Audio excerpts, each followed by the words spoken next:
എല്ലാവർക്കും out spoken news ചാനലിലേക്ക് സ്വാഗതം.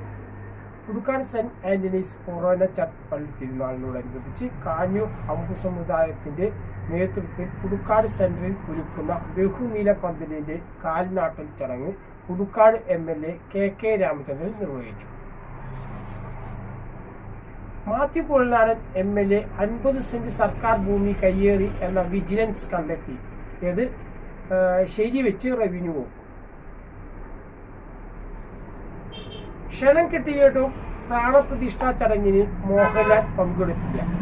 ഇതിൽ BJP സംഘപരിവാർ ശക്തമായി പ്രതിഷേധത്തിലാണ്.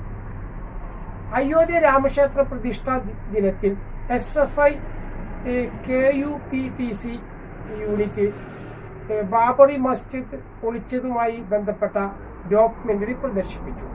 രാം കെ നാം DYFI കേരളത്തിൽ പ്രദർശിപ്പിക്കും. രാം കെ നാം ഡോക്യുമെന്ററി പ്രദർശിപ്പിച്ചതിന് തെലങ്കാനയിൽ 3 പേരെ അറസ്റ്റ് ചെയ്തു. 2020 chief coordinator Sabu M Jacob ജാതീയമായി അധിക്ഷേപിച്ചെന്ന PV ശ്രീനിജൻ MLA പരാതി പോലീസ് കേസെടുത്ത് അന്വേഷണം തുടങ്ങി.